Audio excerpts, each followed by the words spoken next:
Welcome, my brother. So you can take your time. God bless you so much. Bwana asifiwe. Bwana asifiwe. It is so good to be back home.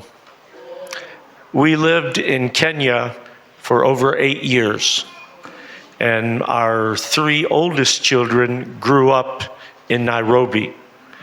And I remember driving many times here in the dust.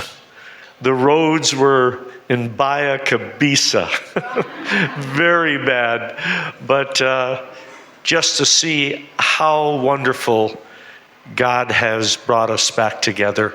And real quick, I would like for first Mama Tanya, my wife Debbie, to greet you. Good morning. I greet you in the name of the Lord. My children send greetings to you too. So we are very happy to be here today and very happy to be able to go out and to minister to the children in the surrounding areas. Thank you very much for having us. Okay, go ahead. And I do want to introduce you to Patty. She has worked with children for 48 years. And I'll tell you why. We've worked with children for almost the same amount of time, because we honestly believe that if you change a child for Jesus, you can change their family. You change their family, you can change the neighborhood. You change the neighborhood, you can change Kenya. And I've watched her in all these years. She is an unbelievable ordained minister that loves children, loves family, and I'd love for you to greet her this morning. Greetings in the name of the Lord. And my children at home greet you. Thank you for having us. We are so blessed to be here. My husband passed away last year, and he wanted to be in Africa with us. So it is my joy to be here with you today. Can you give them a hand, a clap? Well, again, it is so good to be here with you. When we moved here in 1990, some of you were not even alive. You were not born yet. But for you that were, you may have remembered when I told Pastor, he said, yes, I remember. In 1992, we started a television program on KBC called Rainbow Surprise. It had puppets, it had big costume characters, it had illusion. And can I tell you that by 1997, we were reaching 14 million people a week with the television program. Now, the new director at Citizens Network has invited us to reproduce a new show on Citizen that will go into 13 different nations besides Kenya. And just pray that that happens. They said we could reach 100 million children and families a week. And that would be a great blessing. Well, as I said, it's great to be here with you. And you know, it doesn't matter whether you're in the United States, America, whether you're in Asia, whether you're in Kenya, where there are people that want to meet with God, He's always there. And He's here with us today. And again, it's great to be back home with you. I hope if you get a chance today to go to the last day of the crusade, not only is it an adult crusade, but we will be doing a kids crusade. And it'll be through illusion, story, song, and Watoto, if you can come, it would be wonderful to have you. But how many of you, you're still a kid at heart? Huh? Vijana, I know you are a kid at heart, yes. And adults, we would love to have all of you there. So God bless you. I will never forget when my son Clayton, who grew up in Kenya, he was about a year and a half old. And Mama and I had put him to bed one night. And in the middle of the night, he came into our room. And Mama picked him up, and his head was very, very hot. He was running temperature. So she gave him dawa, gave him medicine, and put him in bed with us. And with the lights off and very dark, I heard my wife scream, "Oh my God, oh my God! Jay, turn on the light, turn on the light!" And when I turned on the light, my son had gone into convulsions. And he began to shake with his eyes wide open, with his eyes rolled back. And I picked him up, and all he would do is just shake, and finally it stopped. And I wasn't sure whether he was dead or alive. We loaded him up into the vehicle. We rushed him to the hospital. And as they took him into the hospital, they took him back, and many doctors began to look at him. And they came out and told Mama and I, "Your son should be okay. He's had what they call a seizure or a convulsion, probably the high temperature." They said, "When the temperature comes down, we will give him back to you." And so at 4 o'clock in the morning, they handed him back. We went back, we put him in the vehicle, and as we started onto the expressway, he went into another convulsion. We rushed back, blowing the horn, beep, beep, beep, beep, and they ran out. They grabbed him, they rushed in with him. They came back and said, "Oh, he should be okay." And I said, "Doctor, how will I know? How will I know when I have him at home and he's laying in his bed? How do I know when he's laying there? Is he dead or is he alive? How do I know?" And the doctor smiled and said, "Let me tell you how." Well, the next 3.5 years, no problem. Hakuna shida. No problem. But one day, Mama and I, we walk into the house, and my son Clayton looks at us, his eyes roll up in his head, and he falls on the floor. And I ran over and I picked him up, and he's laying there limp. His eyes are rolled back. I said, "Clayton, look at me." No movement. "Clayton, look at me." No movement. And then I remembered what the Daktari told me. If you want to know if he was alive, so I put my hand in front of his nose and mouth. And I could feel the breath. I touched the edge of his neck, and I could feel the blood vessel. And I could feel the blood pumping.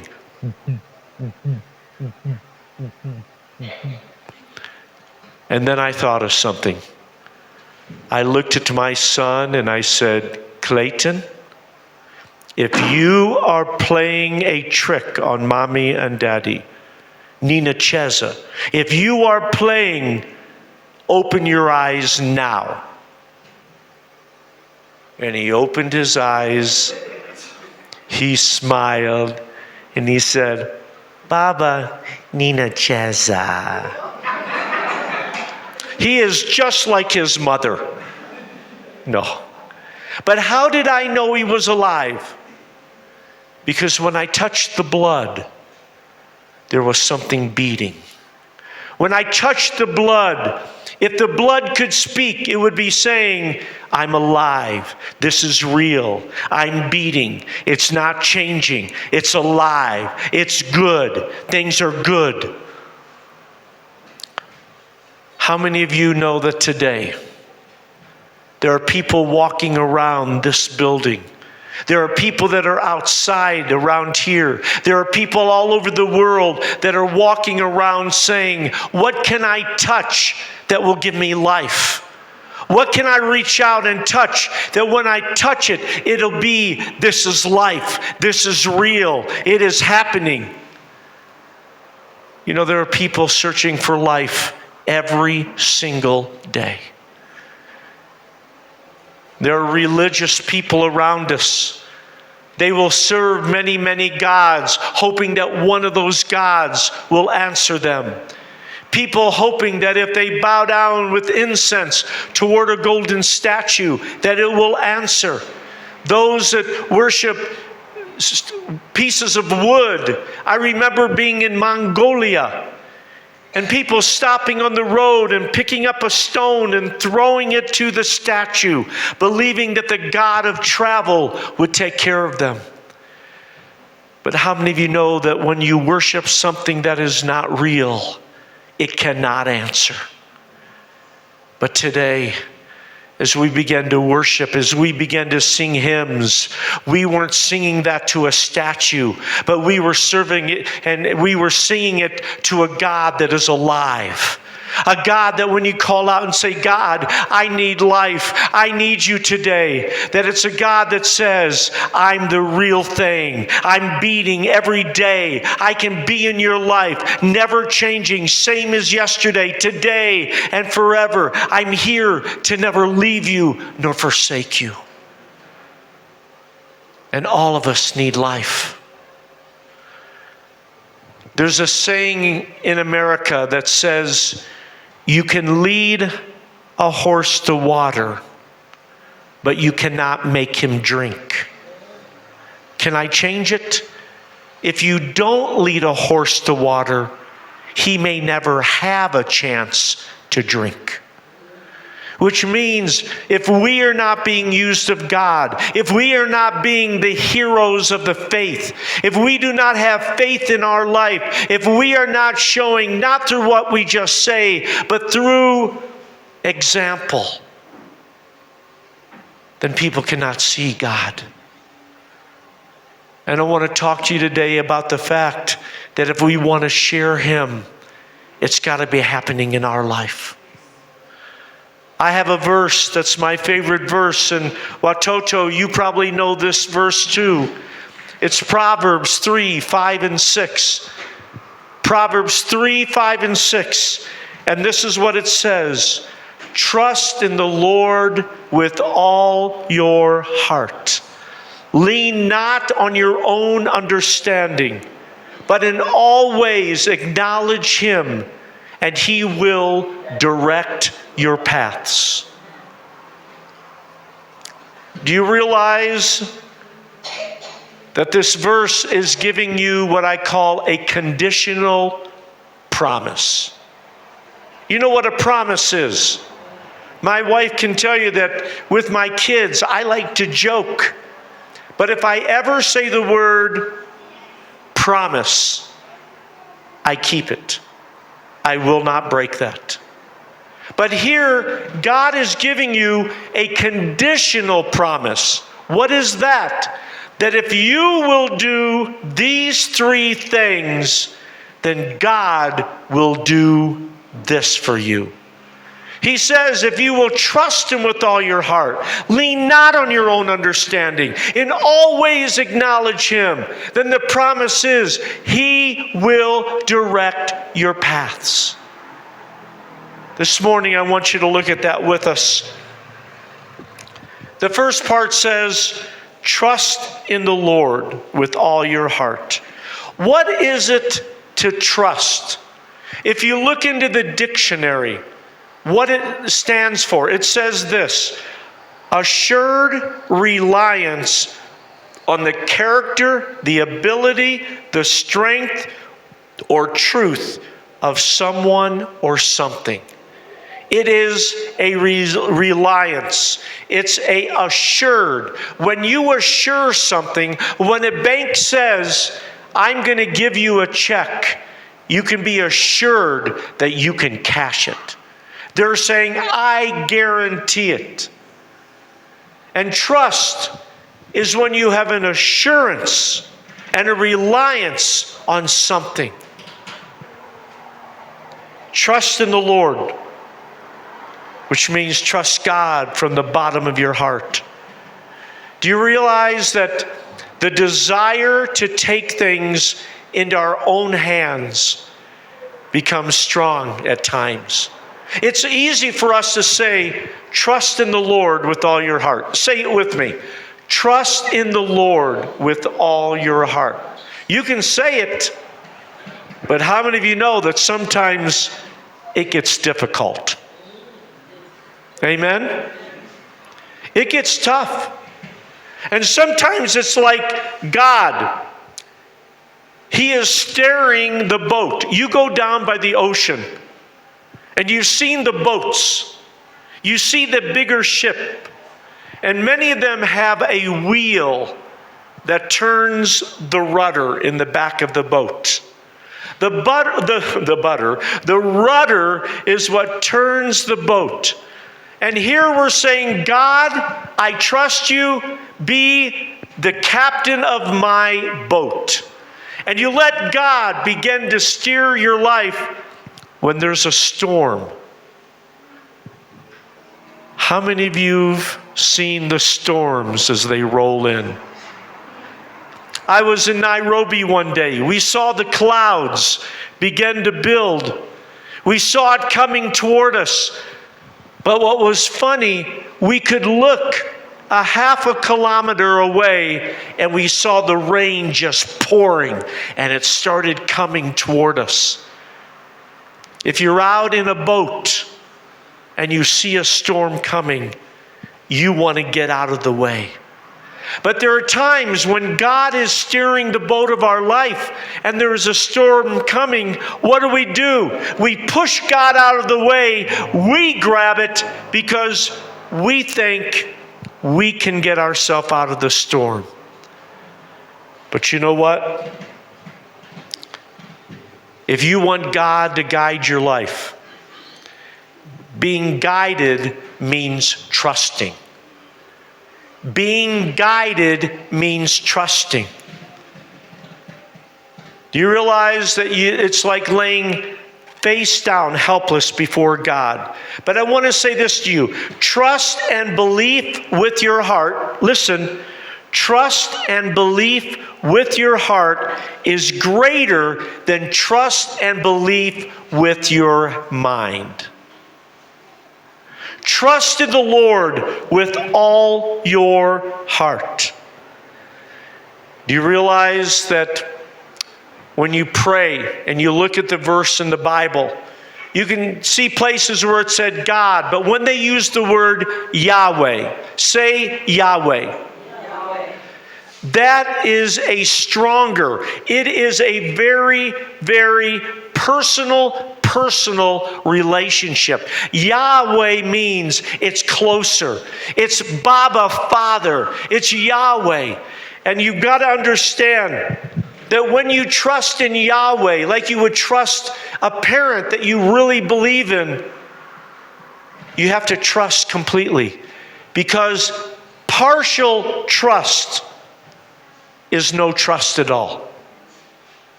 Partial obedience is disobedience. Partial trust is no trust at all.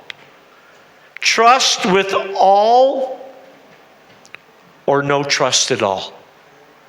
Did you hear me? Trust with all or no trust at all. Mama Tanya and I, as we told you, have worked with kids for 46 years, 47 years. And I love to see kids give their life to the Lord. And I'll never forget when we got the call to move to Kenya. They asked us to be the director of children's ministries for all of East Africa, 19 countries. And we prayed and we said, yes, God, we will go. And people said, why are you going to move thousands and thousands and thousands of miles from the United States of America. Leave all your friends. Take your 3 children, we only had 3 then, and move them to Kenya. Why? Because God said to come. One thing I saw when I came and visited, that everywhere you look, you see children. Everywhere. It doesn't matter if it's night or day, rainy season or non-rainy season. Children. Do you realize on the continent of Africa, there's over 510 million children? And do you realize that over 50% of the population of Africa is under the age of 15? And God said, go to Kenya. And we got here. We were excited. We couldn't wait to minister. We began to do crusades. We thought it would be great. And my kids were glad to be here. But where we lived, we were leasing a house. It had the bars on all the windows. They said thievery is very big close to the United Nations building. And so we knew, and I had a guard that was there at night. He was supposed to stay awake, but many times he was asleep. And I'll never forget, on the morning of November 14th, you see, on our house was one of those buttons that the guard could push that would send off the alarm. Would scare away the thieves we would help. It would let people know there was a problem. For days, Mama and I could hear thieves breaking into houses around us. And we were a little scared. But on November 14th, at 3 o'clock in the morning, the alarm on our house went off. And we could hear someone trying to break the bars. The windows broken. And Mama says, I will get the children. She goes and gets the children, goes to the top floor, tries to go through a hole to get up by the water tank to hide. And I began to yell, Mwizi, Mwizi! And the thieves began to throw stones at the bathroom window. I stood looking into the darkness, and I said, what do you want? And in broken English, the Kenyan said, bring us keys. Bring us keys. You see, we had a metal door, and they wanted the key to unlock. But I did not give it to them. I went to where Mama and the children were, and all we could do is say, God, please protect us. I knew the thieves had killed people in the neighborhood. They would rob them. They would kill them. They would beat them up. They would rape the women. And I was scared for my family. I said, God, please. And soon the noise began to stop. I heard a pebble, a stone, hit the window. And I looked out, and it was my guard. And he said, Bwana, tafadhali njoo hapa sasa. I said, Iko sawa sawa. He said, Iko sawa sawa. And I went outside, and he was bleeding. He said the thieves, 18 men, had broken the fence and come on the property. They began to stone him. They began to stone the 5 dogs. And I said, why didn't they come in the house? He said, Sijui. We walked around to where the window was, down on the level. And you could see the mud where they came through the swamp. But I looked at the window, and they had taken a bolt cutter. You know what a bolt cutter is? It's like a giant pair of scissors, but it cuts metal. And they had cut the first bar. They had cut the second bar. But on the third bar, there were markings as though they were trying to cut it, but they stopped. And so I went around into the house. I went down to the bottom floor, hoping that no one was in, because the hole was very small that they could have come through. And I looked, and on the ground was the blade to the bolt cutter. One of them had broke, and they could not finish the job. They put a child, Toto, through the window, and they took some things and they left. And so the next morning, about 5 hours later, we put big Kubwa bars on the window. And I thought, we will be fine. God, thank you for protecting us. And that night, as the sun began to go down, my stomach began to get very upset. I was scared. I was afraid to go to sleep. I was afraid they were going to come back. And that happened that day. The next day, we heard another family screaming and yelling as they broke in. And the lady had a ring on her finger. They cut her fingers off to take the rings. And my children said, Papa, we want to go back home to America. And we prayed. But for 4 or 5 days, I could not sleep. And one day, Mama and I talked and said, God called us to Kenya. We believe we could be in America and die. But we are in God's hands. And whether we're in Kenya, we're in America, we're someplace else, God is in control of our life. We are in the middle of a storm, but I cannot drive the boat. I've got to let God. And it was there we said, we will trust in Him and we will stay here. And that night, we went to sleep. Did the thieves ever come back? Yes. They came back a week later, but now I had 3 guards, and they chased them away. But you know what? We decided we either had to trust God completely, or it was no trust at all. And folks, I want to remind you that you got to trust God when you lose someone in your family. You've got to trust God when you don't have a job. You've got to trust God when you have a physical sickness.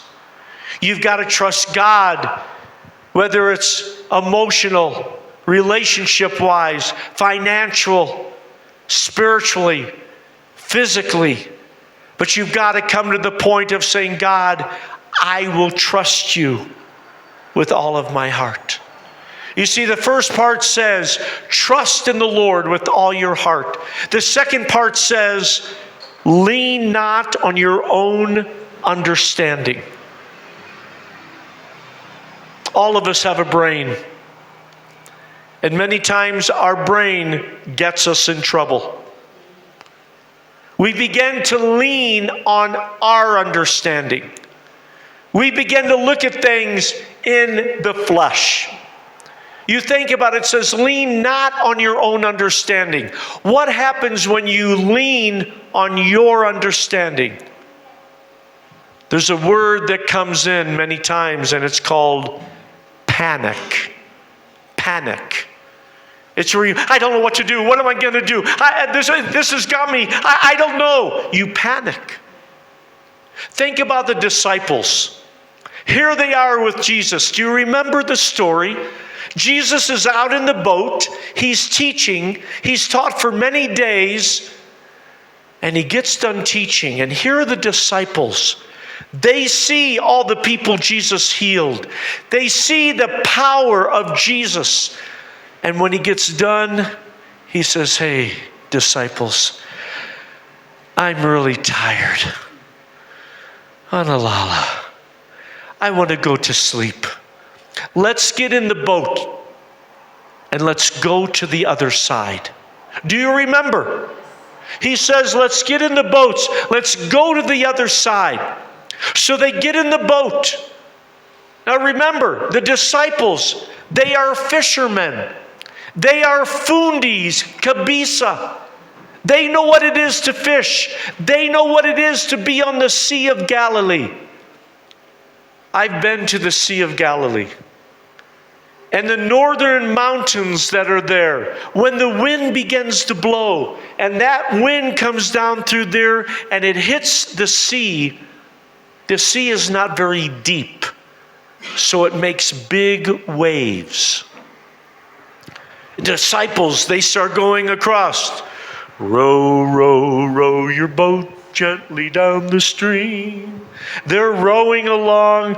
The day is great. Jesus is asleep.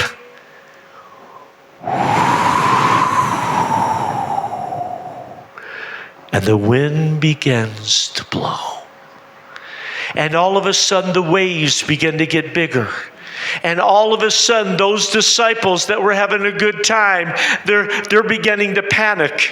And all of a sudden, you can see Peter standing up going, hey guys, water, Maji, it's coming into the boat. Get something, throw the water out. Come on, we're going to drown. Come on. And he begins to panic. And he goes, Jesus, wake up. Jesus, we're in the midst of a storm. Don't you care? You're going to let us die. And Jesus stands up. You can see him standing up with the boat going and going, oh, wind, sea, be still. And it becomes smooth on the Sea of Galilee. And the disciples say, who is this man that can control even the wind and the sea? Do you see panic set in? Panic set in. I read a story, and this is very true. In a booklet that is put out for people who volunteer to work in the Amazon jungle. Have you heard of the Amazon jungle? In the Amazon, and you have some here, are anaconda. Have you ever heard of the anaconda snake? Oh, it's not a little snake. The anaconda snake can weigh between 150 kilos to 200 kilos. It can be 1.5 meters across. And they have seen them to be over 10 to 12 meters long. And in this booklet, in the U.S. government Peace Corps manual, it's for volunteers working in the jungle. It details what to do if an anaconda attacks you. Now remember, the anaconda is a relative of the boa constrictor. And the anaconda is the largest snake in the world. So this is what it says to do. Are you ready? Number 1, if you are attacked by an anaconda, do not run. The snake is faster than you are. Number 2, lie flat on the ground, lay on the ground, put your arms tight against your side. Put your legs tight against one another. Number 3, tuck your chin as you're laying down. Tuck your chin. Number 4, Are you ready? Mko tayari?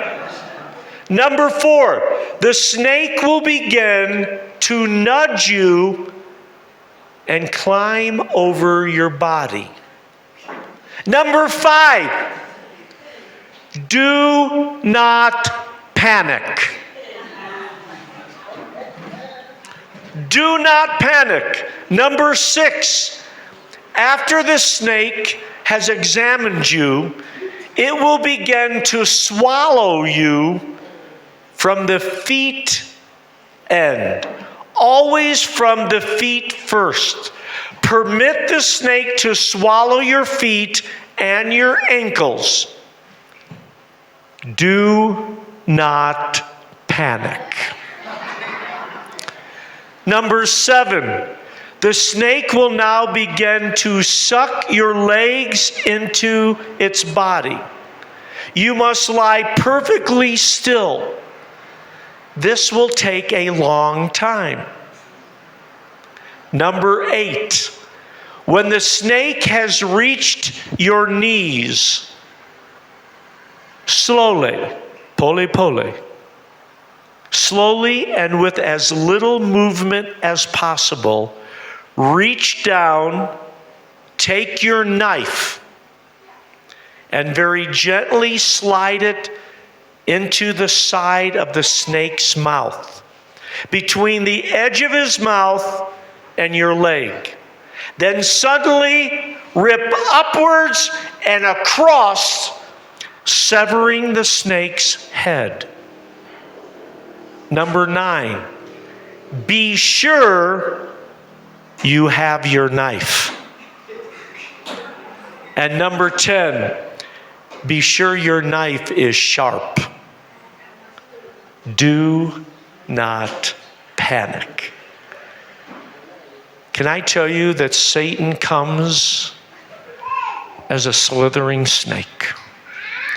He comes to kill, destroy, to steal, and to swallow you. But can I tell you that when you put your trust in God, His word that we believe in is a two-edged sword. And you can sever the head of Satan when you trust in God. Those disciples, when they were panicking, they could have said, "Come on, everybody, jump out of the boat. We'll swim to shore." What would have happened if they jumped out? They would have drowned. They would have died. But as long as Jesus was in the boat with them, there is no way they would have died.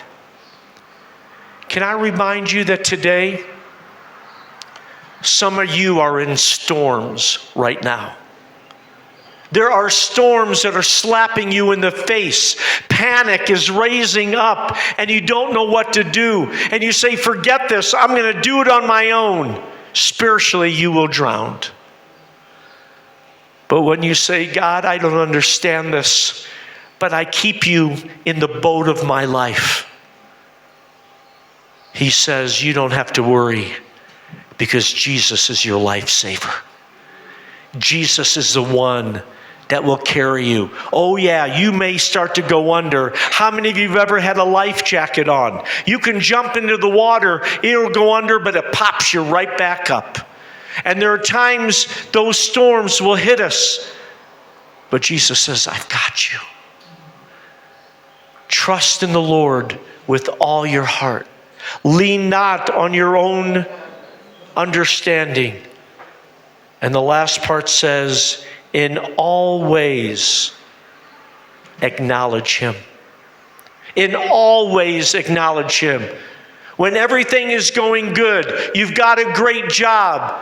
Young people, Vijana, you're at school and you've got the best friends. Everything's going good. It's then that you stand on the mountaintop and you say, "God, I give you the glory. I give you the praise. I thank you for what you're doing in my life." But when we hit the valley, and maybe you don't have friends, maybe there is the relationships, maybe someone has died in your life and it's bitter and it's hard. When you hit the valley, that's when you stand and you say, God, I don't understand this, but I'm not going to panic. I trust you in all ways, always. It doesn't say some of the ways, it says in all ways, acknowledge him. In all ways. I've got to tell you, Mama and I love our ministry. But we've even gone through some things of saying, I don't understand this. Why are things happening like this? And you can get upset because you think people have wronged you. You can get upset and say, I want to take vengeance. But then you got to say, hold on. God, sometimes you let those obstacles come so you can direct my paths. Let me remind you, the disciples are in the boat. What did Jesus say to them when he told them to get in the boat? What did he say? Let's go to the other side. You see, Jesus had a plan. He had a plan. If they would have stopped because of the storm and gone back, the plan could have never happened. What happened when they got to the other side? They get out and they are confronted with a demon-possessed man called Legion. What happened to that man? He was cleansed. His life was changed. And the disciples saw the power of Jesus and the power of faith and the power of trust. You see, directing your paths doesn't always have to do with time, but it has to do with exactly what God wants. You see, God's never late, he's never early, he's always on time. Trust in the Lord with all your heart. Lean not on your own understanding. In all ways, acknowledge him, and he will make your path straight.